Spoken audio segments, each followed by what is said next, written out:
बाबा मेरे पास कोई शब्द नहीं, आपको धन्यवाद करने आई हूँ।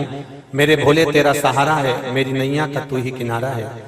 मैं और मेरे परिवार 2021 से रोज आस्था चैनल पर कथा सुन रहे हैं। मेरा बेटा 2014 से परीक्षा दे रहा था पर उसका प्रमोशन नहीं हो रहा था। फिर मैंने पशुपति व्रत करना शुरू किया। जैसे ही मेरा दूसरा व्रत पूर्ण हुआ, बाबा की ऐसी कृपा हुई कि दिन में मेरे बेटे का प्रमोशन का लेटर आ गया और मेरे बेटे का प्रमोशन हो गया। ये शिव है, अवघड़ी शंकर।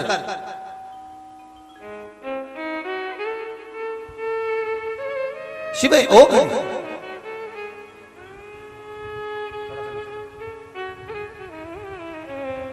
और जब शिव ओघड़ी स्वयं आकर संभालता है, मेरा देव अधिदेव महादेव स्वयं आकर संभालता है, तो अपने आप सब समझ जाता है, अपने आप सब समझ जाता है। आप केवल शिव भक्ति में रमो, शंकर का स्मरण करो, सारी समस्या का हल। एक लोटा जल आप शिव जी को समर्पित कर रहे हैं, भगवान शंकर को चढ़ा रहे हैं, निश्चितता है कि आपको उसका सुख, उसका आनंद प्राप्त होगा, ये निश्चित है।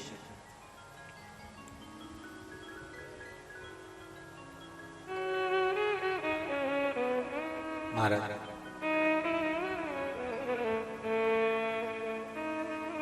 शिव कथा कर रही है।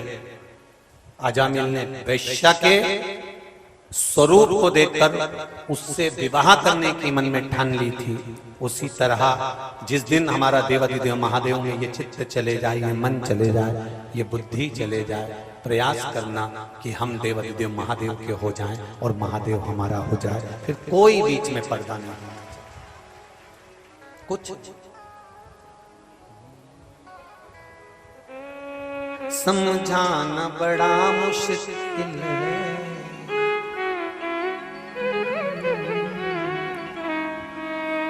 समझाना बड़ा मुश्किल है, आखिर वो दर्द सच्चा दरबार लगाए, ये भोले की महफिल है, सच्चा दरबार लगाए, ये भोले की महफिल है। नैनों को काशी वाले का,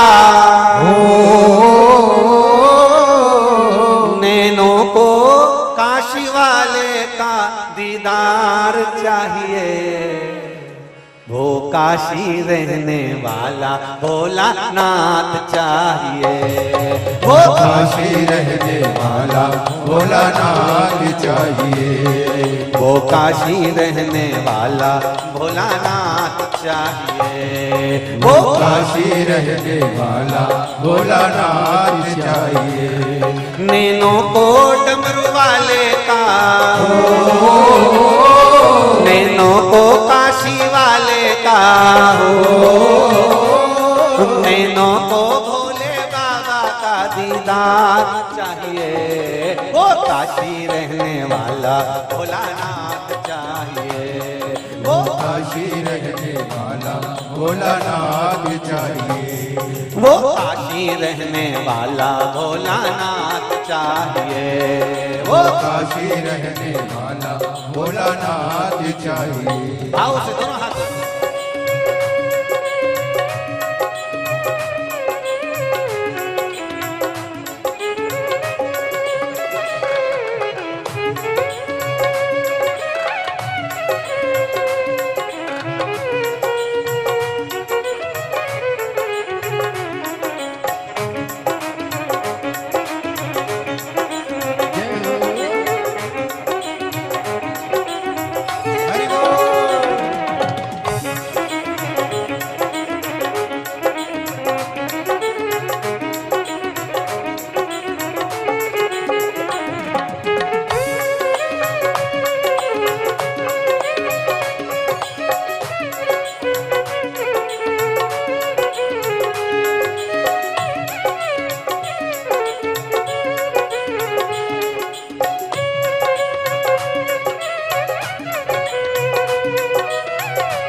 समझाना बड़ा मुश्किल है, समझाना बड़ा मुश्किल है, आखिर वो दर्द दिल है, आखिर वो दर्द दिल है, समझाना बड़ा मुश्किल है, समझाना बड़ा मुश्किल है, आखिर वो दर्द दिल है, आखिर वो दर्द दिल है।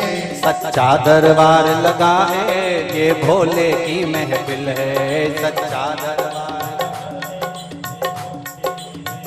है, सच्चा दरबार लगा है ये भोले की महफिल है, सच्चा दरबार लगा है, सच्चा दरबार लगा है ये भोले की महफिल है, सच्चा दरबार लगा है ये भोले की महफिल है। नैनों को डमरू वाले का, नैनों को काशी वाले का, नैनों को भोले बाबा का दीदार चाहिए, वो काशी रहने वाला भोलानाथ चाहिए, वो काशी रहने वाला भोलानाथ चाहिए, वो काशी रहने वाला भोलानाथ चाहिए, वो काशी रहने वाला भोलानाथ चाहिए। हरि बोल।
कमी न अरमानों की, कुछ कमी न अरमानों की, तेरे इन दीवानों की, दीवानों की, कुछ कमी न अरमानों की, कुछ कमी न अरमानों की, तेरे इन दीवानों की, दीवानों की, मुझको मदहोश बनाए कतार तेरे नैनों की, मुझको मदहोश लगाए सरकार तेरे नैनों की, मुझको मदहोश बनाए कतार तेरे नैनों की, मुझको मदहोश लगाए सरकार मेरे नैनों की। दिल नाच उठे वो,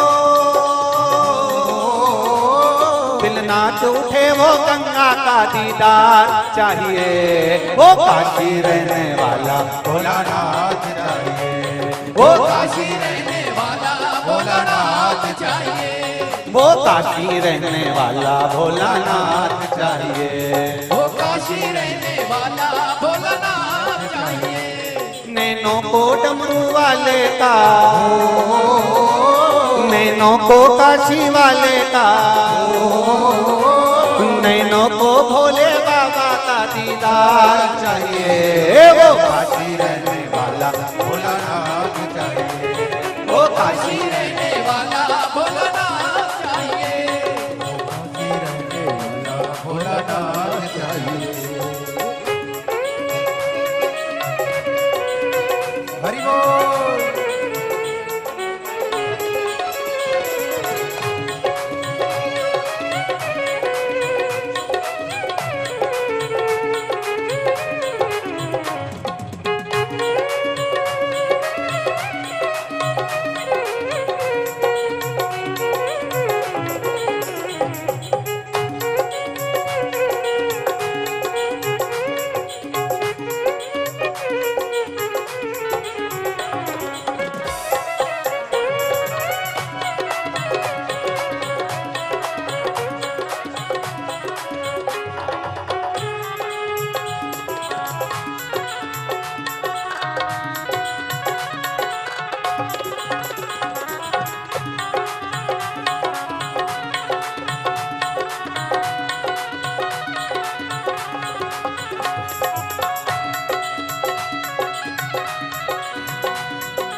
भक्तों के तुम प्यारे हो, भक्तों के तुम प्यारे हो, तुम जिगरी दिल वाले हो, दिल वाले हो, भक्तों के तुम प्यारे हो, भक्तों के तुम प्यारे हो, तुम जिगरी दिल वाले हो, जिगरी दिल वाले हो।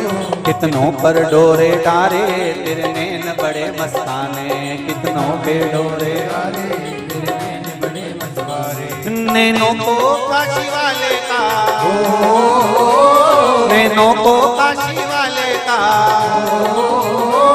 नैनों को डमरू वाले का दीदार चाहिए, वो काशी रहने वाला भोलानाथ चाहिए, वो काशी रहने वाला भोलानाथ चाहिए, वो काशी रहने वाला भोलानाथ चाहिए, वो काशी रहने वाला भोलानाथ चाहिए, वो काशी रहने वाला भोलानाथ चाहिए, वो काशी रहने वाला भोलानाथ चाहिए, काशी रहने वाला भोलानाथ चाहिए, वो काशी रहने वाला भोलानाथ चाहिए, वो काशी रहने वाला भोलानाथ चाहिए। वो काशी रहने वाला भोलानाथ चाहिए। हरे हरे अपने स्थान पर बैठकर कार्तिक के महीने में मां गंगा के घाट पर विराजमान होकर शिव महापुराण की साक्षी में भगवान शंकर के मूल मंत्र का स्मरण करते हुए बाबा विश्वनाथ से प्रार्थना करो कि हमारे जीवन में जो भी कष्ट है, तकलीफ, उसको मिटाकर आपके चरणों की भक्ति प्रदान करो। बाबा से निवेदन, प्रार्थना करिएगा, सब प्रेम से बोलिएगा, भाव से, स्नेह से बाबा से विनय करिएगा। श्री शिवाय नमस्तुभ्यं, श्री शिवाय नमस्तुभ्यं, श्री शिवाय नमस्तुभ्यं, श्री शिवाय नमस्तुभ्यं, श्री शिवाय नमस्तुभ्यं। भोला सब दुख काटो हमारा, ओ भोला सब दुख काटो हमारा।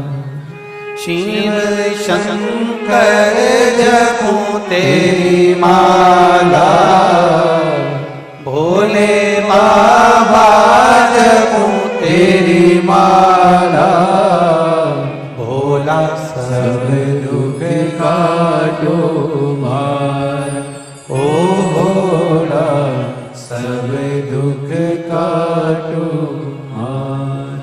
वेश है मंगल मंगलकारी, वेश है मंगल मंगलकारी, शमशान वासी हमारा,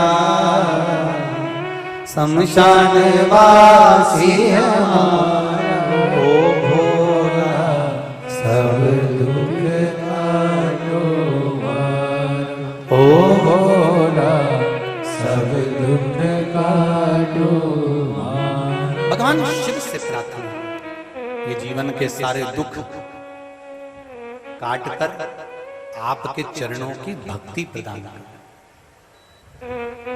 आपके चरणों का स्मरण प्रदान कर, और आपके चरणों की जब तक भक्ति नहीं मिलेगी तब तक जीवन का कोई सुख प्राप्त होना कठिन, बहुत कठिन है महाराज शिव चरणारविंद की भक्ति।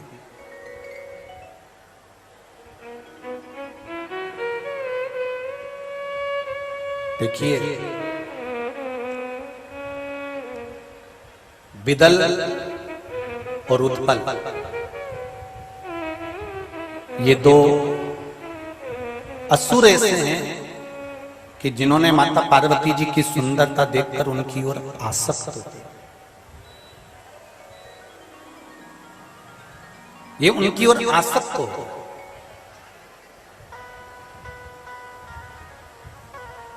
विदल और उत्पल माता जगतजननी जगदम्बा का स्वरूप देखकर उनकी ओर आसक्त हो रहे, एक बात का स्मरण अपनी जिंदगी में रहे।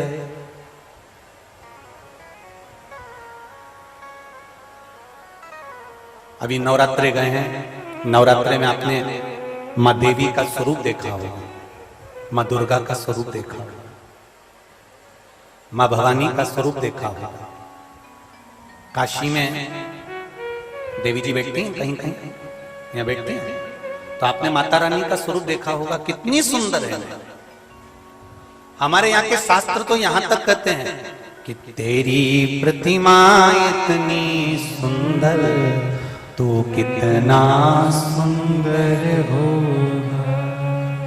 जरा विचार करिएगा, जगत जननी माँ इतनी सुंदर है, इतनी सुंदर है।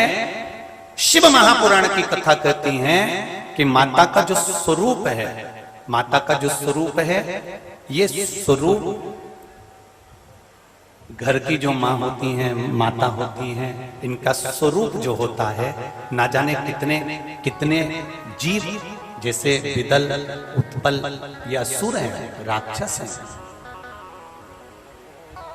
ये विदल और उत्पल जब माता की ओर देखकर आसक्त हुए, तब मां जगत जननी ने भगवान शिव की ओर स्मरण कर कर कंदुक का प्रहार कर कर इनका संहार कर दिया।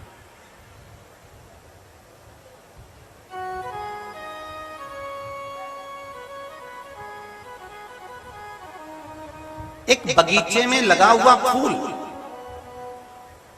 एक बगीचे में लगा हुआ, गार्डन में लगा हुआ पुष्प, देखो सुगंध लो, नैनों को सुख पहुंचा, पर उस पुष्प को तोड़कर कुचलना नहीं है, फेंकना नहीं। पुष्प की सुंदरता है कि वो भगवान की शरणागति में जाए, भगवान के चरणों में जाए। पुष्प की सुंदरता है कि वो भगवान की शरणागति में पहुंच जाए। उसी तरह भगवान अगर सुंदरता देता है तो इसलिए नहीं देता कि हमारे भीतर अभिमान प्रकट हो या अहंकार प्रकट हो। भगवान सुंदरता देता है तो इसलिए देता है कि आप लोगों को प्रेरणा दे सको कि हम भले सुंदर हैं, पर हम शिव की आराधना में, राम की आराधना में, कृष्ण की आराधना में डूबे हुए हैं। क्योंकि इस काया से हमें कोई मतलब नहीं, हमें शिव से, हमें शंकर से मतलब, हमें राम और कृष्ण से मतलब।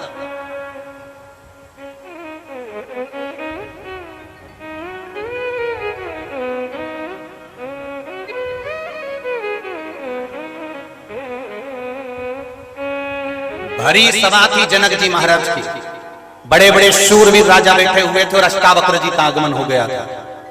8 जगह से तेड़े थे अष्टावक्र जी, और अष्टावक्र जी का जब आगमन हुआ, 8 जगह से तेड़े अष्टावक्र जी जब वहां पर पहुंचे तो पूरी सभा उनको देखकर हंसने लगी, पर अष्टावक्र जी के नैनों में जल नहीं। अष्टावक्र जी ने एक ही बात कही राजा जनक जी से, जनक जी आपकी सभा में सारे वीर बैठे होना थे, मुझे क्या मालूम था कि ये काया के परखैया बैठे।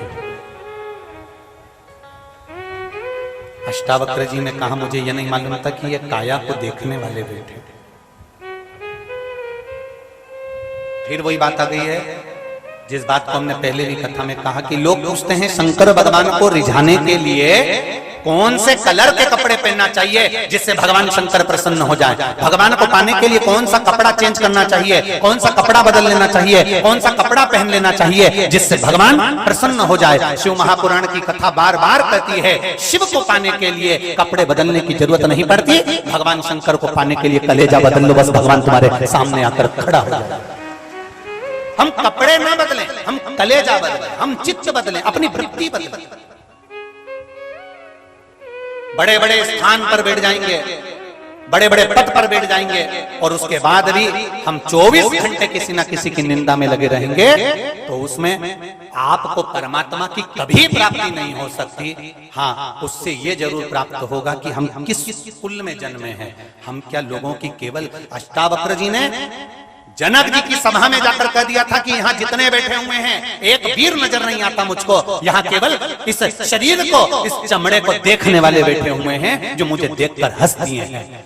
अगर वीर बैठे होते तो वीरता की बात करते, ज्ञानी बैठे होते तो ज्ञानी की बात करते, पर ये तो चमड़े को देखने वाले बैठे हुए हैं, इसलिए इनके सामने मेरा आना जरूरी नहीं। जनक जी को कहा, जनक जी आशीर्वाद देता हूं, और अष्टावक्र जी निकल कर चले गए। आप क्या देख रहे हो? एक संत को संसार में क्या देखना चाहिए?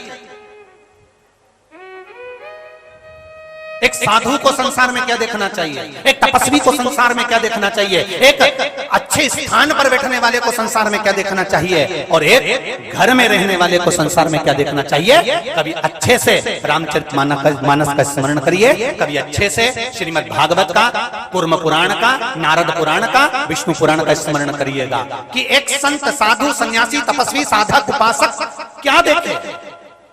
एक बड़ा सुंदर चरित्र आता है। एक संत रहते थे, उन संत के सामने थोड़े दिन बाद संत के सामने एक वैश्या ने अपना मकान बना लिया। वैश्या ने अपना घर बना लिया। संत ने जाकर उससे कहा, तुम यहाँ घर नहीं बना सकती। वैश्या ने कहा, क्यों? यहाँ किसी की जागीर है जो नहीं बना सकती? मेरा मन, मैं यहीं रहूंगी, तुम्हें जाना है जहाँ चले जाओ। संत अपना जगह छोड़कर नहीं गया, वैश्या ने अपना मकान बना लिया। संत बस माला लेकर तप में डूबा रहता, भजन करता रहता, स्मरण में डूबा रहता। कितने लोग उस वेश्या के यहाँ आते? संत ने विचार करा, जरा मैं भी तो अंदाजा लगाऊं कि कितने लोग आते हैं। उसने फूल रख लिया, फूल की एक एक पंखुड़ी को तोड़ तोड़ के रखता जाता। एक आया, दो आया, तीन आया, चार आया, पांच आया, 6 आया, और संत ने फूल का ढेर लगा लिया, फूल का ढेर। आज वेश्या निकल कर जा रही थी। उस वेश्या ने पूछ लिया, गुरुदेव, जब मैं पहली बार यहाँ आई थी एक फूल नहीं था यहाँ पर, इतने फूलों का ढेर कैसे लग गया कि आप दब गए? संत कहते हैं, वैश्या, तेरे यहाँ पर कितने लोग आए, उतने लोगों की पंखड़ी का मैंने ढेर लगाया है, जरा विचार कर। वैश्या ने संत से कहा, गुरुदेव, आपने मेरे यहाँ आने वालों की गिनती लगाई, अगर वही गिनती आप नारायण को पाने के लिए लगा लेते तो परमात्मा मिल जाता। संत, साधु, सन्यासी, तपस्वी, साधक, उपासक, ऊंचे ऊंचे पद पर बैठने वालों को कौन क्या कर रहा है उससे मतलब नहीं होना चाहिए। हमें राम कैसे मिले, हमें कृष्ण कैसे मिले, हमें शिव कैसे मिले, हमें भगवान की भक्ति कैसे प्राप्त हो, वो देखना चाहिए। रामचरितमानस कहती है, घर में रहने वाले को क्या देखना चाहिए? घर में रहने वाले को अगर उसकी अर्धांगिनी उसके साथ में निवास कर रही है तो पर नारी अगर उसको दिखती है तो उसको माता के तुल्य देखना चाहिए। छोटी कन्या दिखे तो बेटी के तुल्य देखना चाहिए। बुजुर्ग माता दिखे तो दादी और नानी के तुल्य देखना चाहिए। भाई दिखे, कोई पुरुष दिखे तो उसको भाई के तुल्य देखना चाहिए। कोई छोटा बेटा दिखे, पुत्र के समान देखना चाहिए। एक गृहस्थाश्रम में रहने वाला व्यक्ति अपनी बुद्धि को, अपने चित्त को संवारने की चेष्टा करे।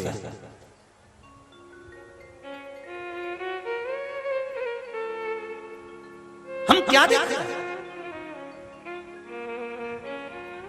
काशी में आने के बाद भी अगर हम ट्रैफिक देखेंगे, काशी में आने के बाद भी हम अगर नाली का कचरा देखेंगे, काशी में आने के बाद भी अगर हम कुछ गलत देखेंगे तो ये हमारी दृष्टि का दोष है, हमारी दृष्टि का दोष है। काशी में आने के बाद जब स्टेशन से नीचे उतरो, स्टेशन से पांव तुम्हारा काशी की धरा पर रखे, काशी के रेलवे स्टेशन पर तुम्हारा पांव बस भूमि पर रखा है, उस समय से तुम्हारी दृष्टि दुनिया के कोई चीज को देखने के लिए ना ललके। अगर होटल में भी हो तो ये अभिलाषा उत्पन्न होना चाहिए, सबसे पहले मैं विश्वनाथ के मंदिर जाऊंगा, नहाया कि नहीं नहाया मतलब नहीं, पर मुझे शिव देखना है, मुझे शंकर से मिलना है। ये ललकता तुम्हारे भीतर होना चाहिए। पर हमारी ललकता होती है काशी के स्टेशन से नीचे उतरते से पहले मुझे होटल जाना है। भगवान भी कहते हैं होटल में जाना था तो आया क्यों? पहले सबसे पहली ललकता जब किसी लड़की को लड़का देखने के लिए पहली बार जाता है, उसको न चाय से मतलब होता है, न रसगुल्ले से मतलब होता है, उसको तो मतलब होता है कि जगदम्बा कब आएगी, उसको उससे मतलब। वो आएगी, ना उसे चाय पीना है, ना उसको नाश्ता करना है, ना उसको भोजन करना है, पहली जिसको मैं देखने के लिए आया हूं वो मुझे दिख जाए। लड़की के लिए आशा रहती है जिस लड़का मुझे देखने के लिए आया है वो मुझे दिख जाए, मैं उसको देख लूं, वो मुझे देख ले। उसी तरह हमें होटल की नहीं, धर्मशाला की नहीं, हमें व्यवस्था की नहीं, हमें मूलता होना चाहिए। स्टेशन से नीचे उतरते से मेरा शंभू कहाँ है, बहुत दिनों से नहीं देखा, एक बार मेरा विश्वनाथ मिल जाए, मैं जाऊं उस शंकर के पास, मेरे वो घड़ी के पास में, और दिल से बैठ कर कह दूं कैसा है महादेव, बहुत दिन हो गए मुझे बुलाने में, बहुत देरी कर दी, मैं बहुत रोया, तुझे हर पल बुलाता रहा मेरे महादेव, और तूने मुझे इतने दिनों में बुलाया, इतने दिनों में।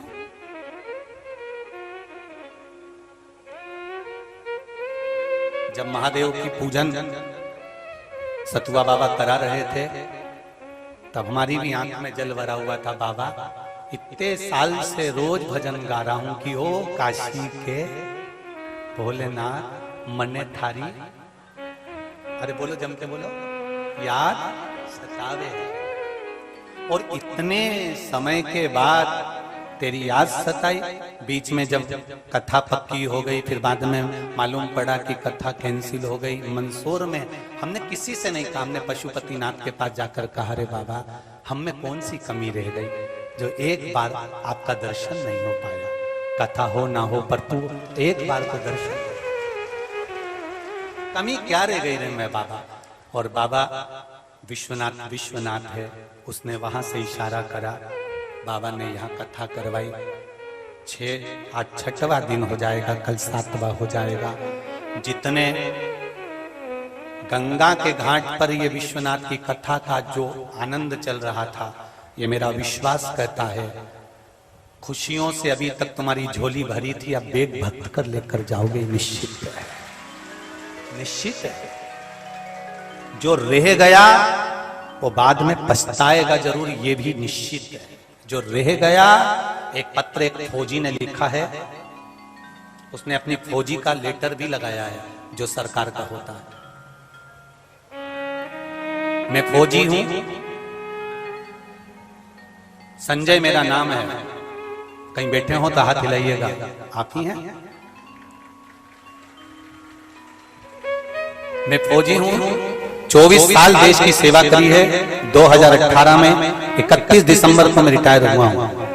सर्च ऑपरेशन के दौरान ड्यूटी पे मेरा पहाड़ से पांव फिसल गया और हम बहुत दूर तक हम नीचे गिरते गिरते गए, मेरा पांव टूट गया, मेरा दाहिना पैर टूट गया और मैं पूर्ण रूप से चल नहीं पा रहा था, लाचार था। उसी दौरान मेरा रिटायरमेंट भी हो गया। बाद में मैं घर आ गया। घर पर आकर पहली बार टीवी खोली और आपकी कथा मिली, आपने एक शिव जी को जल चढ़ाने का वर्णन किया। मैंने बाबा पर विश्वास रखकर एक लोटा जल चढ़ाना प्रारंभ किया। चल नहीं पाता था, टेक कर चलता था। सारे लोग मुझे लंगड़ा कहते थे कि ये लंगड़ा हो गया, पर मैं आज काशी में दिखाने के लिए आया हूं कि मैं लंगड़ा नहीं, मैं तगड़ा हो गया। आओ आओ आओ फौजी भाई, पधारो। मेरे शिव ने मेरा पैर वापिस कर दिया। जो सीधा पैर मेरा पूरा टूट चुका था, आज उस पैर से मैं 5 किलोमीटर चल सकता हूं। मेरे ये कागज भी हैं और मेरा ये पत्र भी है। आज बाबा ने मुझे मौका दिया, मैं आमंत्रित करता हूं फौजी भाई को कि आए। ये देखो, सीधा पैर टूटा हुआ था, ये शिव कृपा है, ये ओघड़ी की कृपा है।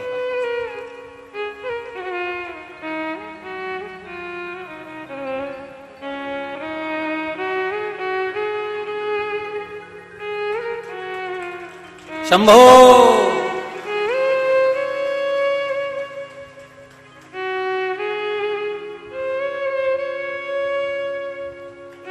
जोरदार ताली बजाकर स्वागत करें। 24 साल देश की सेवा कर 2018 में 31 दिसंबर को रिटायरमेंट हुए हैं और पांव में तकलीफ हो भी गई थी। उसके बाद भी बाबा ने पूरा पांव देखिए, पूरा पांव टूटा हुआ है, नीचे से पूरा हरा पड़ा हुआ है और हड्डियां भी।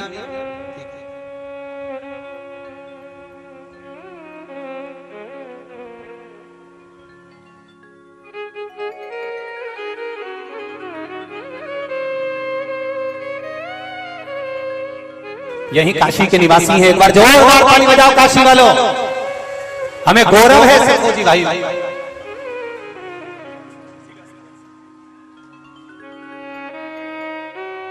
उनको बार बार नमस्ते, जोरदार ताली बजाकर स्वागत करें। बहुत बहुत स्वागत। शंभो शरण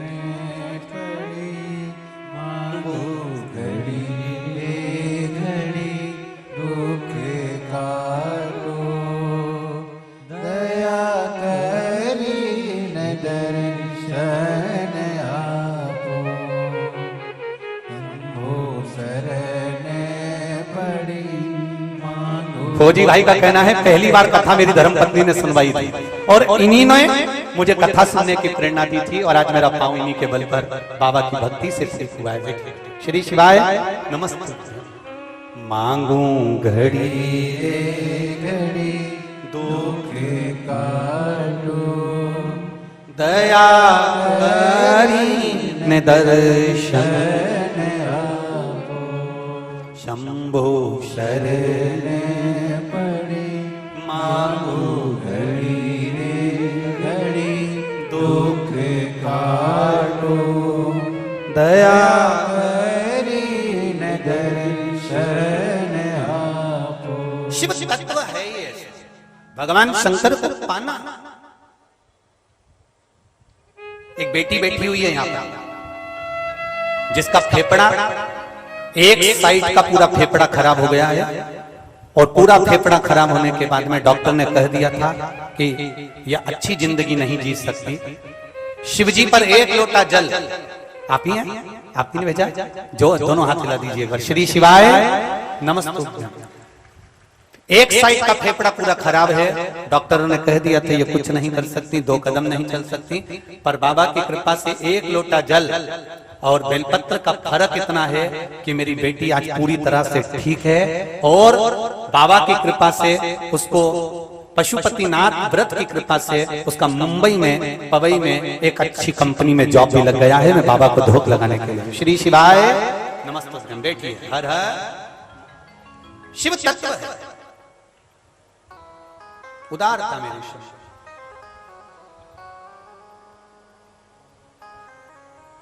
भगवान शिव ओघड़दानी त्रिकालदर्शी कैलाशी अविनाशी जब कृपा करते हैं,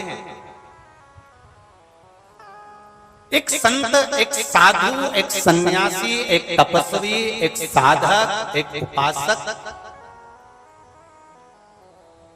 एक साधु, एक तपस्वी, एक साधक, एक उपासक, एक संत, एक महात्मा का जीवन क्या होना चाहिए, उसका लक्ष्य क्या होना चाहिए?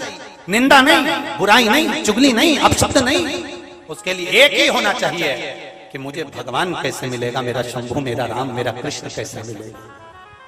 और एक गृहस्थी का जीवन में उसका लक्ष्य होना चाहिए किसी में गलत ना देखते हुए, अगर घर में, परिवार में या पास पड़ोस में भी कोई छोटी बेटियां हैं तो वो हमारी बेटियां हों, और कोई नारी भले सुंदर नजर आए पर उसमें माता का स्वरूप, मेरी जगत जननी अम्बे का स्वरूप नजर आए। वो मातृत्व, केवल मातृत्व।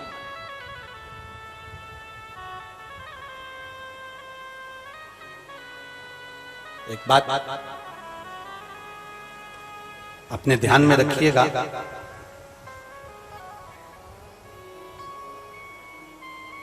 जब तक हम दूसरों से ईर्ष्या करते रहेंगे तब तक हमारी उन्नति नहीं हो सकती। क्या करते रहोगे? ईर्ष्या। अगर हम दूसरे से ईर्ष्या करते रहेंगे तो हमारी उन्नति नहीं हो सकती, ये निश्चित है। आप ईर्ष्या करना छोड़ दीजिए, आप वैभव और उन्नति की सीढ़ी पर चढ़ते चले जाएंगे, आपको कोई नहीं रोक पाएगा, कोई नहीं। एक बुढ़िया दरवाजे पर बैठी थी, सामने से कपास की गाड़ी निकल कर गई, बहुत सारी कपास, बहुत सारी रुई उसमें भरी हुई थी। कपास की गाड़ी निकल कर गई तो बुढ़िया ने सोचा इतना सारा कपास कितने का बिकेगा, कितना पैसा आएगा, पैसा आएगा तो उसका तो बंगला बन जाएगा, गाड़ी आ जाएगी। वो कपास का सोचते सोचते चक्कर खा के नीचे गिर गई। कपास दूसरे की, गाड़ी दूसरे की और चक्कर खा के बुढ़िया गिर गई। बेटे उसको उठाकर अंदर ले गए, पानी का छींटा दिया, नहीं उठी, डॉक्टर को बुलाया, डॉक्टर ने उसका इलाज करना चालू करा, नी उठी, पूरे मोहल्ले में खबर हो गई। सामने वाली बूढ़ी मां नीचे गिर गई। सामने एक अम्मा रहती थी बूढ़ी, वो इसकी बेस्ट फ्रेंड थी, पूरी अच्छी फ्रेंड। उसको मालूम पड़ा कि मेरी सहेली चक्कर खा के नीचे गिर गई। वो तुरंत दौड़ के आई और आते से पूछा, क्या हुआ तुम्हारी मम्मी को, ये जीजी को क्या हो गया? कि बाहर बैठी थी, बस कपास की गाड़ी निकल के गई थी, उस गाड़ी को देखा और चक्कर खा के नीचे गिर गई। डॉक्टर भी कुछ जवाब नहीं दे रहा, हमने पानी दे दिया, सब कर दिया, पर उठ नहीं रही। कपास की गाड़ी गई थी। हाँ, सामने वाली काकी दौड़ कर बाहर गई और बाहर से अंदर आई और आते से बोली, अरे जीजी उठ, तेरे सामने से जो कपास की गाड़ी गई थी ना, उसमें आग लग गई। जीजी उठ के बैठ गई तुरंत।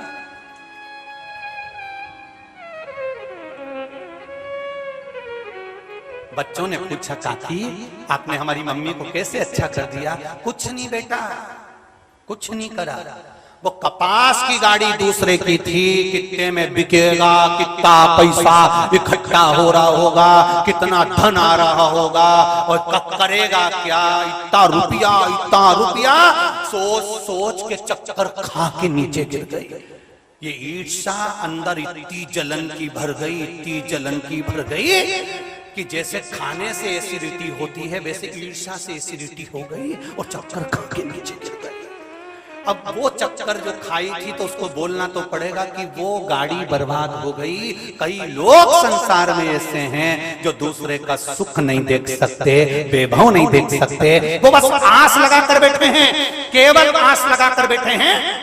जैसे एक कौवा आस लगा कर बैठा होता है कि कब कुत्ता मरे और छींतड़ा नोचा जाए, ऐसे कई बैठे हैं तुम्हारे लिए आस लगाकर कि ये थोड़ा सा बड़ा अब कब गिरेगा, और हम तैयारी करके बैठे हैं कि हमको इसको कैसे नोचना, हमें कैसे इसको चीथड़े निकालना। इतना कैसे कमा रहे हैं, इतना कैसे आ रहा है, इतना वैभव कैसे बन रहा है, ऐसा कैसे बन गया, इतना धन कैसे आ गया, ये सब नोचना है, केवल नोचना है और कुछ नहीं। ईर्ष्या। शिव महापुराण की कथा कह रही, आग लगे बस्ती में, जम के बोलो जरा, अपन रहो मस्ती में। 3 सूत्रों का स्मरण करना, सारी समस्या का हल।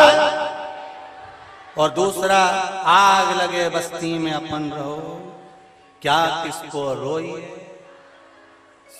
जिंदगी के ये 3 सूत्र अपना के रख लो, 1 लोटा जल से समस्या मिटती रहेगी। और क्या किसको रोना, अलमस्त होकर जिंदगी जीना। कोई ज्यादा बोले, तुम ज्यादा खजूर वाली चोटी करके जूड़ा बांध के जा ले जा, क्या कर ले। और ज्यादा करे तो बनारस का पान दबा के फिर खाई के पान, बस ले। अब बोले,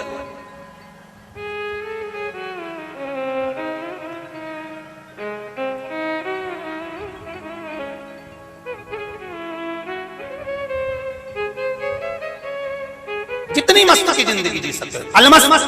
मनुष्य का शरीर वापिस नहीं मिलेगा।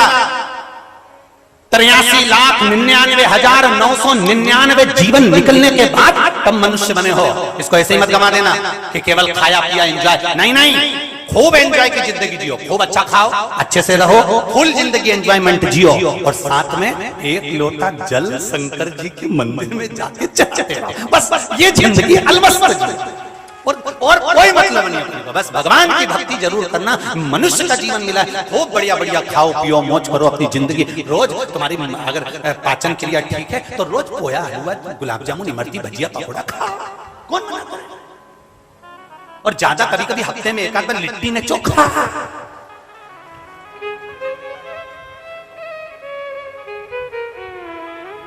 जो खाए लिट्टी चोखा वो कभी ना खाए धोखा। ऐसा है लिट्टी और चोखा।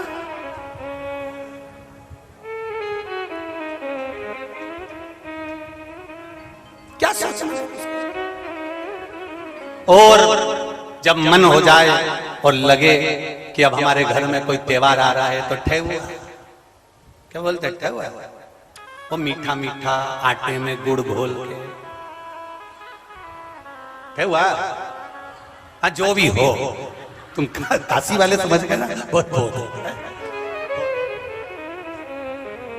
सहजता नहीं, अपने जीवन को मस्त जियो ना। हमें ईर्ष्या देखना है, ना हमें निंदा करना है, ना हमें बुराई करना है। और जो करे करे अपनी मस्ती में, अपने आनंद में। श्री शिवाय नमस्तुभ्यं, श्री शिवाय नमस्तुभ्यं। भगवान की भक्ति को धारा कर।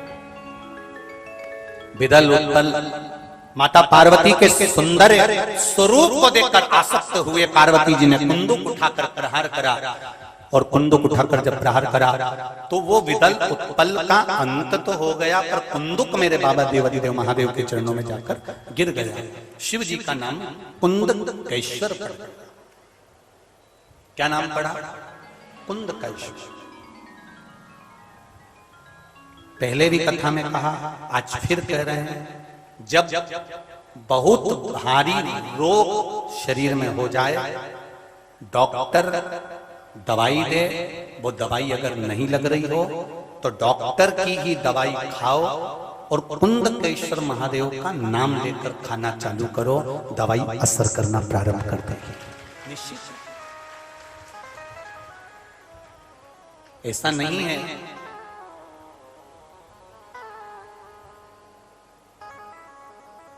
दुनिया में केवल एक डॉक्टर ही ऐसा होता है जो भगवान का स्वरूप होता है, जिस पर हम विश्वास कर कर उसके पास जाते हैं और अपने दिल की बात कहकर उससे औषधि लेकर आते हैं।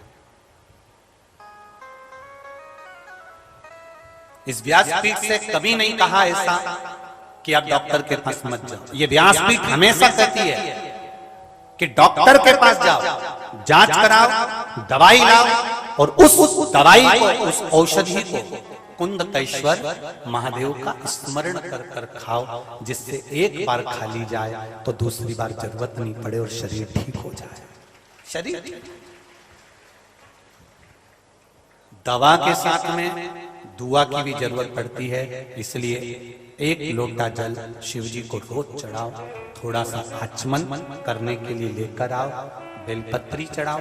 कभी कभी अगर हमारे शरीर में ज्यादा कष्ट हो रहा है, ज्यादा बीमारी आ रही है, ज्यादा तकलीफ आ रही है, तो बेलपत्री की जो बीच वाली पत्ती है, बीच वाला जो पत्ता है, अशोक सुंदरी वाली जगह पर उसको, जैसे जल इधर बहता है तो अशोक सुंदरी वाली जगह पर बेलपत्री का पत्ता इस तरह से रखकर कलश में जो जल है वो जल उस बीच वाले पत्ते पर, अशोक सुंदरी वाली जगह पर, अपने शरीर में अगर ज्यादा कष्ट है, घुटने में अगर डॉक्टर बोल रहा है कि घुटना बदलना पड़ेगा या कोई गैप आ गया है हड्डी में तो शरीर में ये ऑपरेशन करना पड़ेगा, या गुरिया खसक गया है तो उसके लिए डॉक्टर की दवाई तो जरूर खाओ। साथ में बीच वाली जो पत्ती है जो आपने अशोक सुंदरी वाली जगह पर रखी है, वहां 7 बार भगवान शंकर के नाम से, कुंदकेश्वर के नाम से जल चढ़ाओ। फिर थोड़ा सा जल बचा हुआ 3 बार शिवलिंग के ऊपर चढ़ाओ। उसी पानी में से थोड़ा सा आचमन जितना पानी कलश में लेकर आ जाओ या कटोरी में लेकर आ जाओ, उसको दिन भर में 3 बार पीना प्रारंभ करो कुंदकेश्वर महादेव के नाम से, और फिर 15 दिन बाद जांच कराओ। बाबा चाहेगा ऑपरेशन की जरूरत नहीं पड़ेगी। शिव तत्व हो जाओ। कौन से महादेव? कुंदकेश्वर महादेव। ये शंकर भगवान का एक स्वरूप। जब माता पार्वती जी ने कुंदुक का प्रहार करा था और वो कुंदुक विदल उत्पल को मारने के बाद शिव जी के चरणों में जाकर गिरा था, तो वो कुंदकेश्वर महादेव। कुंदकेश्वर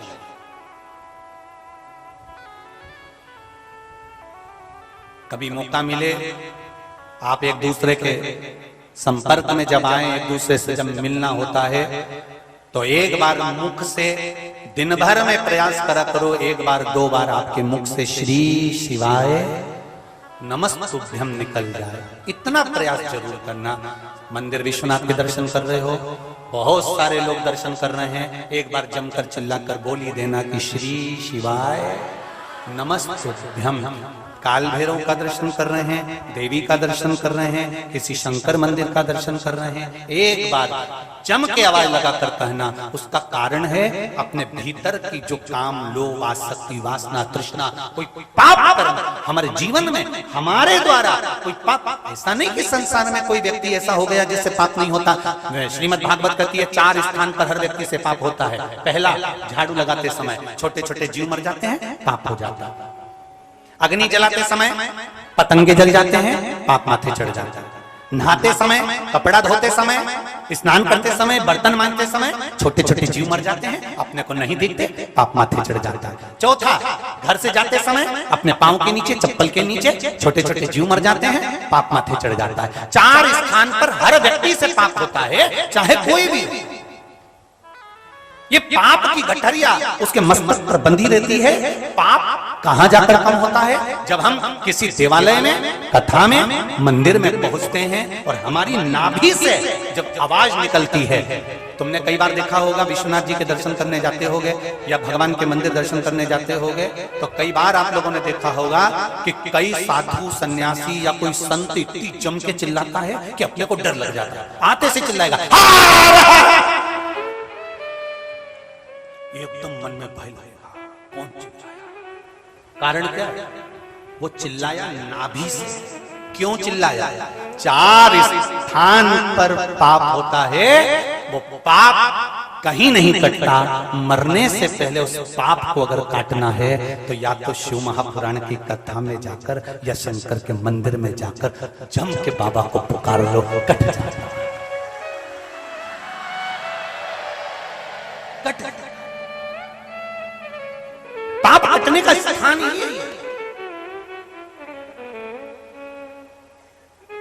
हाँ, कोई कोई लोग अगर हो सकता है कि कोई चीज को पाने के लिए, जैसे एक महाराज जी कथा करने गए, तो कथा में जाकर उन्होंने गांव के लोगों से कहा हमको यहाँ कथा करना है साहब, हमको यहाँ कथा करना है। तो क्या हमारे यहाँ कोई कथा मत नहीं सुनता? नहीं साहब, मेरे को तो कथा करना है, आप तो कथा करवा। तो उन्होंने कहा ठीक है। सरपंच साहब ने कहा ठीक है, मैं कथा करवा देता हूँ। तो क्या बिछाने के लिए कुछ नहीं, सरपंच साहब ने अपना कोई वस्त्र था नीचे बिछा दिया, बिछाया और गाँव के लोग कथा सुनने के लिए आ गए। थोड़ी देर बाद गाँव के लोगों का मन कथा में लगा नहीं, सब उठ के चले गए। पंडित जी ने आंख खोल कर देखा तो कोई नहीं था, सब 50 लोग बैठे थे, सब चले गए, अकेला सरपंच बैठे हुए। तो सरपंच साहब को देखा तो पटेल साहब से कहा, पटेल साहब सब चले गए, तुम नहीं गए? पटेल साहब बोले कि गुरुजी मैं तो कब का चले जाता, पर मेरी धोती पे तो तुम बैठे हो। तो ऐसे भी है कहीं कि वो धोती के चक्कर में बैठे हैं कि भाई धोती अपनी फंसे।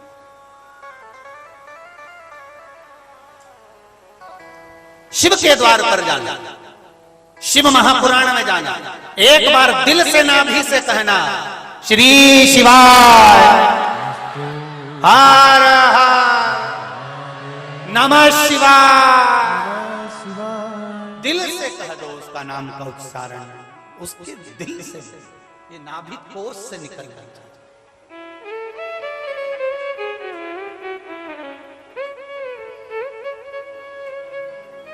नाभि कोष।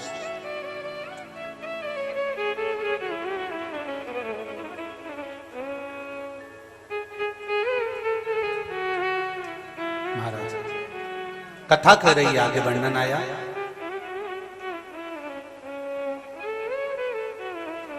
शिव जी के नेत्र बंद करने से एक पुत्र का जन्म हुआ जिसका नाम अंधकासुर था।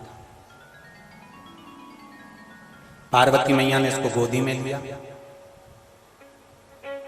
अपना पुत्र माना, अपना।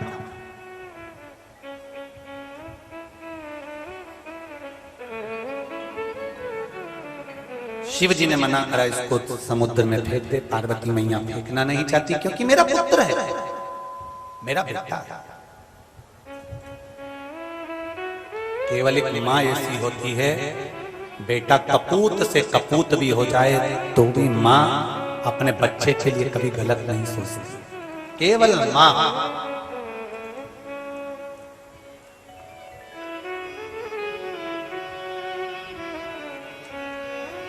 केवल एक माँ, उसके सिवा कोई नहीं।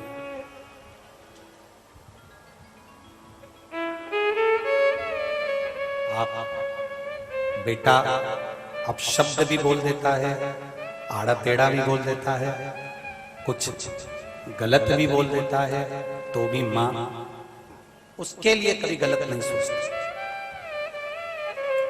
कभी गलत विचार उस माँ के भीतर नहीं आता कि मेरा बेटा का अनर्थ हो जाए या बेटा बेकार हो जाए या नष्ट हो जाए।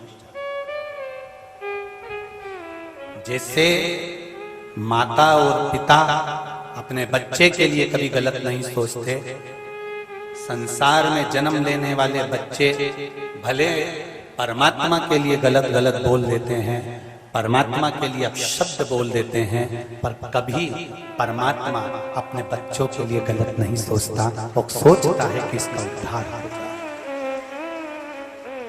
कभी गलत नहीं सोचता।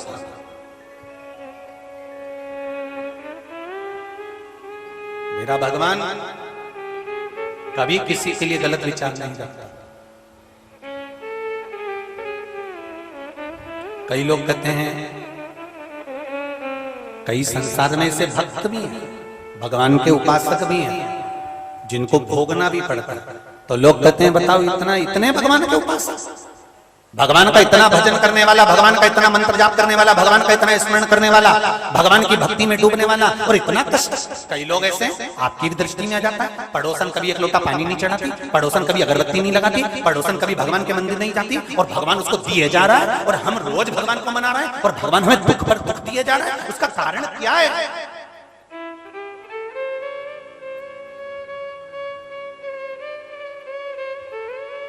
कारण क्या है?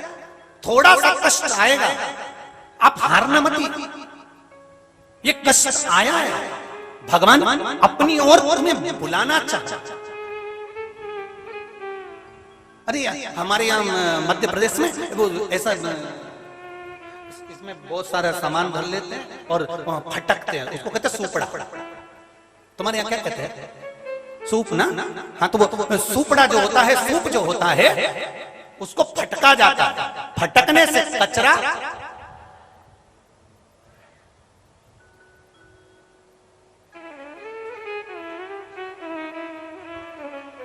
चलनी में और सूपड़े में, ये सूप में और चलनी में अंतर है। पहले के जमाने में केवल कचरा साफ करने के लिए सूपड़ा ही चलता था। बोलो सही है गलत है? ये चलनी नहीं चलती थी। पहले के जमाने में केवल सूपड़ा चलता था, सूप चलता था, जिससे कचरा फटक दिया जाता था, कचरा बाहर हो जाता था। आज के जमाने में वो चलनी चल गई, क्योंकि जल्दी काम चाहिए ना तुम लोगों को, थोड़ा तो जल्दी से निकाल कर। चलनी में और सूप में एक अंतर है। जो पुराने जमाने के लोग थे, उन्होंने चलनी का निर्माण नहीं करा, उन्होंने सूप का निर्माण करा। क्यों? क्योंकि बहुत चतुर थे। उनको मालूम है कि सूप जब कचरा फटकेगा तो सूप कचरे को फटक कर बाहर कर देगा, अच्छे अच्छे दाने को अपने पास रख लेगा। चलनी अच्छे अच्छे को नीचे पटक देगी, कचरा कचरा अपने पास रख लेगी। सूप में और चलनी में यही अंतर है। चलनी अच्छाई को छोड़ देती है और बुराई को रख लेती है। सूपड़ा बुराई को फेंक देता है और अच्छाई को अपने पास रख लेता है। वो अच्छा।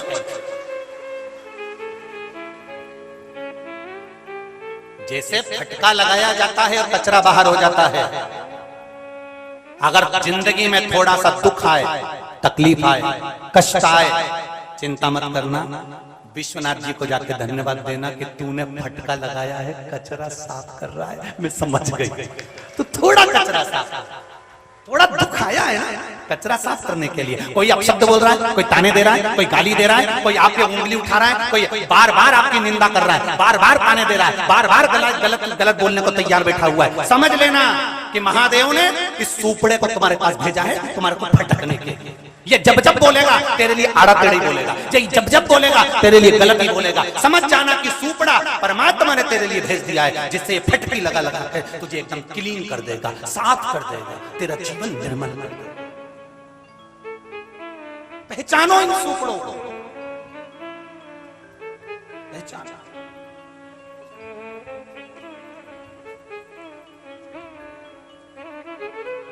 मेरे भोले तेरा सहारा है, मेरी नैया का तू किनारा है।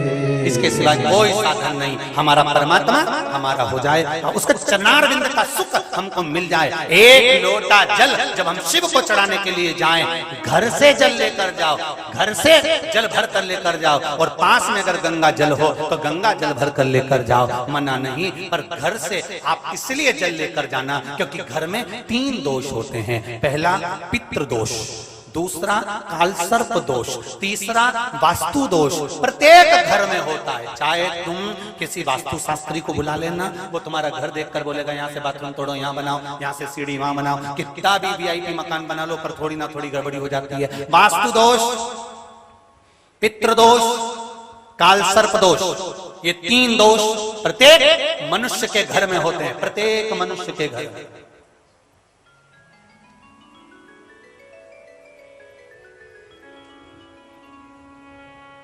प्रत्येक मनुष्य के घर में ये 3 दोष हैं। अब इन दोष को मिटाने के लिए करना क्या है?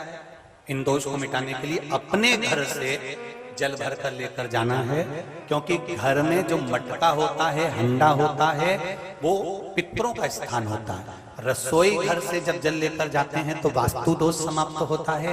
हंडे में से पानी भर कर लेकर जाते हैं तो पितृ दोष समाप्त होता है। और घर के दरवाजे से लेकर जाते हैं तो काल सर्प दोष समाप्त होता है। और शिव को चढ़ाने से हमें आनंद की अनुभूति। कई लोग हमसे कहते हैं एक लोटा जल चढ़ाने से सारे दुख मिट जाते हैं। इतने सारे ये पत्र ढेर लगे हैं, क्या इतने बस एक लोटा जल चढ़ाने से दुख क्यों मिटता है? क्योंकि 3 दोष तो केवल लोटा ले जाने से ही मिट जाता है। एक माता ने लिखा है कि कुष्ठ रोग तक मिट गया है। देखिए देखिए,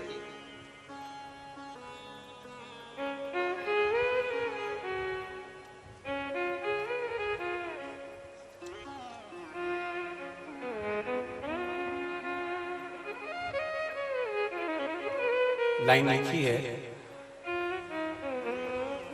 तेरा ही दिया मैंने खाया पिया है, तेरा शुक्रिया है, तेरा शुक्रिया है। नाम हर्ष साहू, जेतपुरा बड़ी बाजार वाराणसी से हूँ। गुरुजी क्या वर्णन करूं? एक लोटे जल का, उसमें पूछे कि बाबा ने हमें क्या नहीं दिया है। जब से एक लोटा जल चढ़ाना प्रारंभ किया है, तब से मेरा सारा दुख कष्ट बाबा ने हर लिया है। अशोक सुंदरी पर लाल चंदन पीला चंदन लगाकर चढ़ाने से क्या फायदा होता है गुरुजी? कुष्ठ रोग तक बाबा मुक्त कर देते हैं। मेरा सारा रोग बाबा ने हर लिया गुरुदेव। जो दवाइयां असर नहीं कर पाई वो बाबा ने कर दिया गुरुजी। मेरा जीवन सवार दिया। जिसने पत्र लिखा हुआ हाथ हिलाइएगा। आप ही ने लिखा, श्री शिवाय नमस्तुभ्यम। बाबा ने मेरा रोग हर लिया गुरुदेव। जीवन था नारी का, कैसे मेरे बाबा ने मेरा साथ दिया है, ये मैं क्या वर्णन करूं? उसमें लिखा है सारी दवाइयां फेल है और एक लोटा जल अग्रहण्य है। ये बेटी लिख रही है। इतना बड़ा रोग मेरा बाबा ने मिटा दिया गुरुदेव, केवल लाल चंदन का प्रयोग करने से। बैठो बैठो। श्री शिवाय नमस्कार। ये शंभु, ये शिव है, ये शंकर, ये औघड़ी। आप दिल से उसको रिझा लीजिए, दिल से, बस दिल से कहो कि मैं शिव का हूं और शिव मेरे हैं। बचना केवल दुनिया के लोग जब निंदा करें तो पलट कर एक जवाब जरूर दे देना कि अपने माता पिता का स्मरण जरूर करिएगा कि आप किसकी संतान है। गलत ना तो बोलो और गलत ना सुनो। केवल कभी जिंदगी में ना शिव पुराण की निंदा, ना शंकर की निंदा, ना शिव का। केवल ब्रह्मा जी के मुख से, देवर्षि नारद के मुख से नारद जी ने केवल भगवान विष्णु से इतना सा कहा था। क्या कहा था भगवान विष्णु से? कि हे नारायण, जिस कामदेव को शंकर भगवान नहीं जीत पाए उसको देवर्षि नारद ने जीता है। ये देवर्षि नारद ने भगवान विष्णु से कह दिया था। तो भगवान विष्णु के बैकुंठ में अश्रु गिर गए थे। बैकुंठ में भगवान विष्णु के अश्रु गिर रहे थे। पूछा क्यों? लक्ष्मी जी पूछ रही, नारायण आप रो रहे हो, आप रो रहे हो?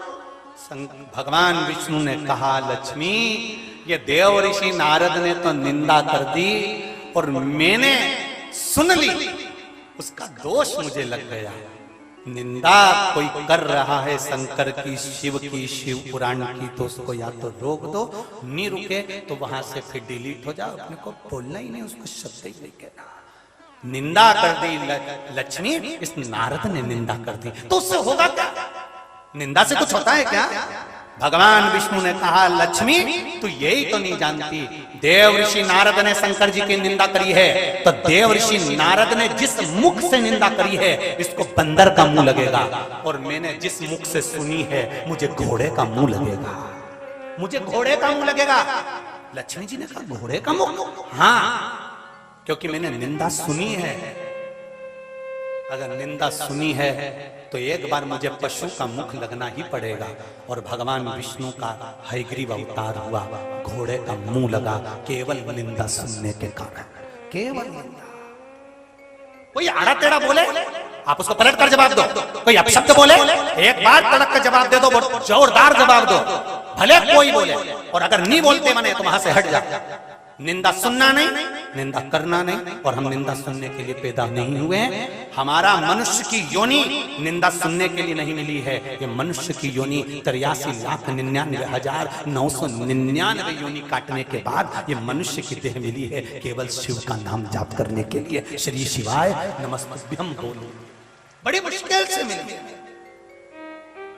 कैसे कमा दें इसको, कैसे उलझनों में उलझ जाए इसको? भजा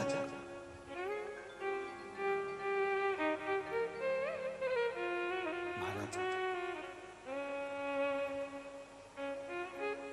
अंधकासुर पानी में फेंक दिया गया, हिरण्याक्ष ने झेल लिया, बड़ा करा।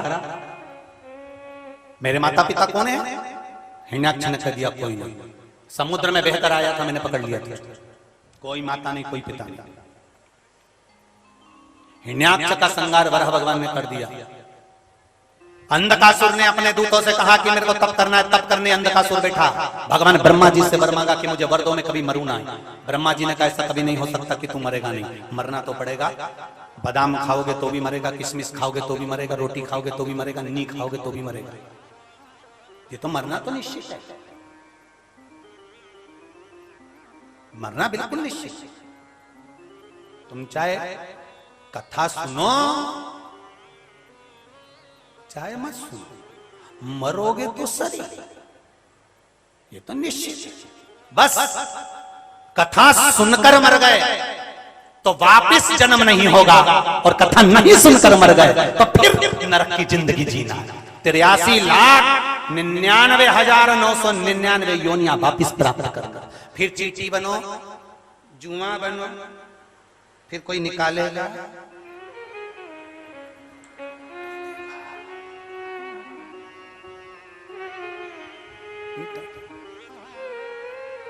ये योनियां प्राप्त,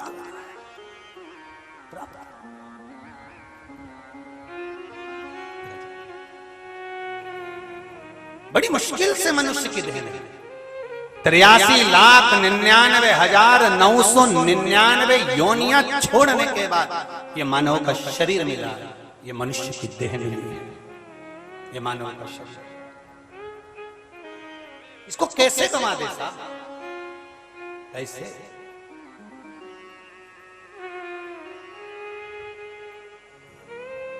यहां दम दम में होती है पूजा, सर झुकाने की फुर्सत नहीं। आप विश्वनाथ बाबा के दर्शन करने जाओ, आपको झुकने तक नहीं देंगे, सीधे सीधे चलो चलो चलो, जल चढ़ाओ बढ़ो, दर्शन किया बढ़ो, झुकने भी नहीं देंगे। क्यों? यहाँ दम दम में होती है 21,600 श्वास जो भगवान शिव ने हमको दी है।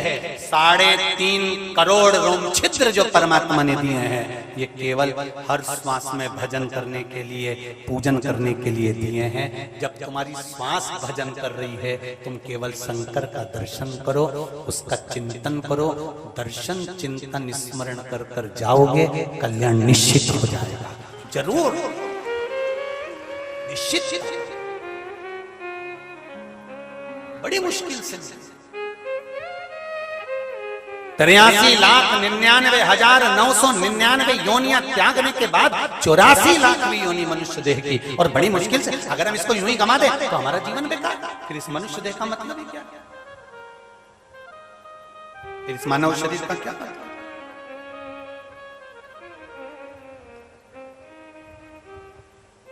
बड़ा मुश्किल से। अंधकासुर ने पूछा, बताओ मेरे ब्रह्मा जी से कहा मुझे वर दे दो। ब्रह्मदेव ने कहा, सुन रहे अंधकासुर, मरेगा तू ये निश्चित है, मृत्यु तेरी आएगी ये निश्चित है। तो मेरी मृत्यु आएगी?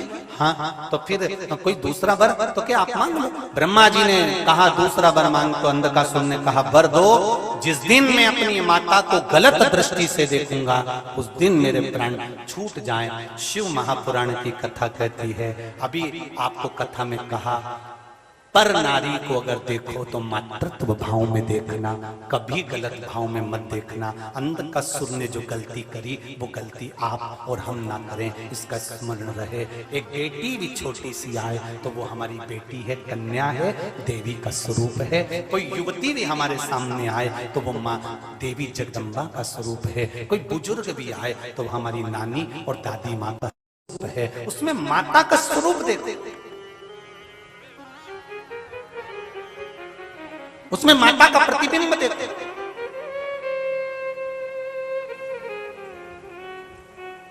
हम माता का स्वरूप देखेंगे, माता का प्रतिबिंब देखेंगे तो जीवन का एक सुख हमें अपने आप प्राप्त हो जाएगा। अंधकासुर ने वर मांगा, जिस दिन मैं अपनी माता को गलत दृष्टि से देखूंगा उस दिन मेरे प्राण जाना चाहिए। और अंधकासुर ने आकर कह दिया, मुझे शादी करना है, विवाह करना है, दुनिया की सबसे सुंदर स्त्री का नाम बताओ। तो जो दुनिया की सबसे सुंदर स्त्री थी माता पार्वती, उसको तो भगवान शिव ले गए, शंकर जी के साथ उसका विवाह होगा, भगवान भोलेनाथ के साथ। हाँ, तो शिव जी तो बूढ़े, उनकी तो उम्र का ठिकाना ही नहीं।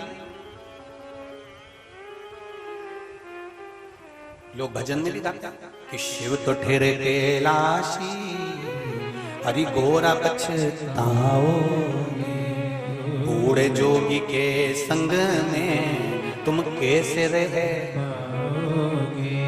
लोग कहते हैं इनकी उम्र का क्या ठिकाना। कितने युग निकल गए, ना जाने कितने सतयुग, कितने त्रेता, कितने द्वापर, कितने कलियुग।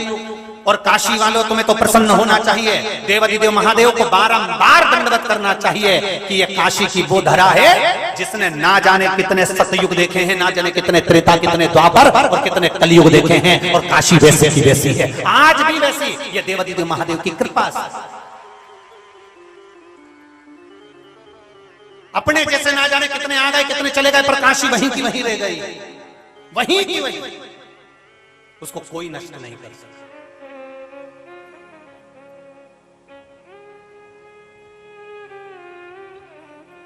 और जब जब कोई नष्ट करने के लिए आ भी जाता है तो देवाधिदेव महादेव किसी एक सनातन धर्म के ऐसे जनक को भेज देते हैं जो वापिस फिर मंदिर का निर्माण करवाना प्रारंभ कर देता है। अगर कहीं कुछ उपद्रव करके कुछ विनाश कर भी दें तो मेरा देवाधिदेव महादेव किसी ना किसी को जन्म दे देता है कि सनातन धर्म को फिर आगे बढ़ाया जाए। बहुत लोग भटक रहे थे मार्ग से, कोई इस धर्म में जा रहा है, कोई उस धर्म में जा रहा है, कोई यहाँ भटक रहा, कोई वहां भटक रहा। शिव जी ने कोरोना महामारी में देख लिया कि संसार को अपना स्वरूप दिखाना है, तो शिव जी ने शिव महापुराण, जो लोग केवल जानते थे कि शिव पुराण होती है पर कोई ये नहीं जानता था कि इसको सुना भी जाता है। सब रमे हुए थे भागवत, रामायण, गीता आदि कादिक में, पर शिव के तत्व को कोई नहीं जानता था। पर शंकर ने कोरोना महामारी में इस शिव महापुराण को जन जन तक दे दिया, ले जाओ। और अब जब टीवी का चैनल खोलोगे तो कहीं ना कहीं तुम्हें शिव पुराण लोग सुनाते हुए मिल ही जाएंगे, कथावाचक शिव पुराण सुनाते हुए दिख जाएंगे, क्योंकि समझ गए कि शिव तत्व है क्या, शंकर है क्या। कौटि कौटि जन्म निकल जाए तो शिव को जानना कठिन है। कौन जाने। माता पार्वती जी ने 51 जन्म लिए हैं और 52वां जन्म माता पार्वती का है। इससे पहले सती, उमा, कात्यायनी, कुष्मांडा, स्कंदा, गौरी, ना जाने कितने कितने रूप धारण कर लिए माता पार्वती जी ने, तो भी भगवान शंकर को पहचान नहीं पाई कि शिव तत्व क्या है। और 52वें नंबर का 52 नंबर का जब जन्म माता पार्वती का हिमालय राज के यहाँ मैनावती के सुंदर आनंदमय गोद में हुआ है, तब शिव जी से बारंबार कहती हैं कि आप मुझे शिव तत्व को जानने का तरीका बताएं। शंकर भगवान से बार बार प्रार्थना करिए। कौन बताएगा, कौन जाने? महाराज अंधकासुर ने कहा अगर पार्वती जी को शिव जी ले गए तो उनको मैं लेके आऊंगा, इतनी सुंदर है क्या? हाँ? पुत्र है, भूल गया कि मैं पुत्र हूं। गए, पार्वती जी का सुंदर स्वरूप देखा, और माँ तो माँ होती है। आज भी कहूंगा घर की जो बूढ़ी माँ है ना, उसके बराबर बहू भी सुंदर नहीं हो सकती जितनी घर की बुजुर्ग माँ सुंदर होती है। क्यों? क्योंकि माता के चेहरे की सुंदरता नहीं होती, माता के हृदय की सुंदरता होती है। वो अपने बच्चों के लिए कभी गलत नहीं सोचती, इसलिए उसकी सुंदरता बढ़ती चली जाती है। माँ माँ होती, ओल्ड इज गोल्ड। जो बुजुर्ग हैं, अभी हम कल की बात बता रहे हैं, हम आशीष जी से कह रहे थे, निधि जी कि ये तीनों बेटियां और इनकी माता जी, इन चारों को खड़ा कर दो, आज भी नहीं पहचान सकते कि ये निधि बाबू और उनकी दोनों बहन जो भी हैं, 3 बेटियां, क्या इनकी माता जी हैं? ये ऐसी लगेंगी कि तीनों बहन बहन लगेंगी। तीनों के साथ में अगर खड़ा कर दिया जाए माता को भी, तो मेरी जगतजननी दुर्गा भवानी, मेरी अष्टभुजा धात्री माँ देवी, ये हर नवरात्रे में माता रानी को चौराहे पर, गलियों में, नगर में, मोहल्ले में बड़ा बड़ा पंडाल लगाकर देवी जी को 9 दिन तक क्यों बिठाया जाता है? देवी माँ ये बताना चाहती है कि तुम इस आसार में मत रहना कि तुम सुंदर हो। देवी कहती है भीतर की सुंदरता रखना, आत्म सुंदरता रखना, हृदय की सुंदरता रखना, तो आपको संसार खुद सुंदर नजर आने लगेगा, उसमें तुम्हें कुछ गलत दिखेगा ही नहीं। चोर को चोर नजर आता है, साहूकार को साहूकार नजर आता है, ईमानदार को ईमानदार नजर आता है, धर्मात्मा को धर्मात्मा नजर आता है, पुण्यात्मा को पुण्यात्मा नजर आता है। जिस कलर का चश्मा लगाओगे सामने वाला व्यक्ति वैसा नजर आता है। काला लगाओगे काला दिखेगा, पीला लगाओगे पीला दिखेगा, नीला लगाओगे नीला दिखेगा। आपकी दृष्टि जैसी होगी सामने वाला व्यक्ति वैसा नजर आएगा। महाराज दुर्योधन को हस्तिनापुर में कोई अच्छा नहीं मिला था, और युधिष्ठिर को हस्तिनापुर में कोई बुरा नहीं मिला था, क्योंकि वो हर एक में अच्छाई देखता था और वो हर एक में बुराई देखता था। आपकी दृष्टि क्या कर रही है, आपकी दृष्टि क्या वर्णन कर रही है, उससे पता चल जाता है कि वो सुंदरता कैसी है। आप क्या निकाल रहे हो, उससे पता चल जाता है कि आपकी सुंदरता कैसी है। समुद्र में 2 तरह के लोग जाते हैं, एक मोती ढूंढने के लिए जाता है, एक मछली ढूंढने के लिए जाता है। वो मछली वाला मछली पकड़ कर ले आता है, मोती वाला नीचे कूद कर मोती उठा कर लेकर आ जाता है। ये आपके ऊपर है, आप क्या ढूंढ रहे हो। शिव महापुराण की कथा में आस्था चैनल के सामने बैठकर, फेसबुक के सामने बैठकर और इस पंडाल में बैठकर आप क्या ढूंढ रहे हो? कहीं मछली तो नहीं ढूंढ रहे कि बुराई ढूंढना है हमको। अच्छा ढूंढने का प्रयास करो कि इसमें मोती पड़ा हुआ है, मेरा शिव समाहित है, मेरा शंकर डूबा हुआ है, उस शिव को मुझे निकालना है और भीतर ले जाकर उस परमात्मा के अंतिम बिंदु तक मुझे पहुंचना है, उसकी शरणागति तक पहुंचना है।